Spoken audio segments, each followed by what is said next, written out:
Da ieri è in libreria l'ultimo lavoro di denuncia del giornalista Mediaset Mario Giordano.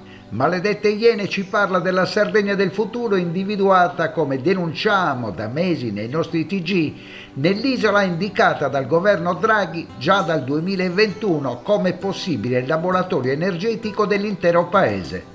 La denuncia di Giordano ci parla di un progetto forte anche dei fondi del PNRR da 57 miliardi che prevede la realizzazione totale nel nostro territorio e nelle acque marine adesso limitrofe di 1500 pale eoliche che a regime potrebbero dare energia green ad una popolazione di 20 milioni di unità.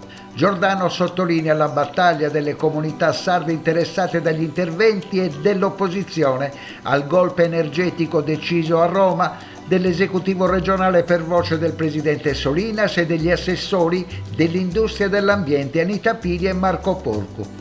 Nel dettaglio si parla di installazioni un po' dappertutto, 54 torri alte 332 metri, più della Torre Eiffel, a Capocaccia, 120 alte tra i 200 e i 300 metri nel Golfo degli Angeli, 33 di fronte all'isola di San Pietro, centinaia tra la Maddalena e Caprera, 210 in Costa Smeralda.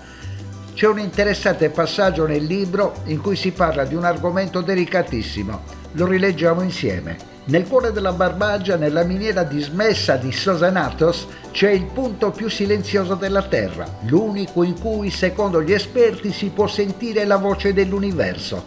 Questo posto è stato scelto per realizzare l'Einstein Telescope, un centro di ricerca tra i più importanti del pianeta che porterebbe migliaia di posti di lavoro senza intaccare nulla della bellezza dei luoghi.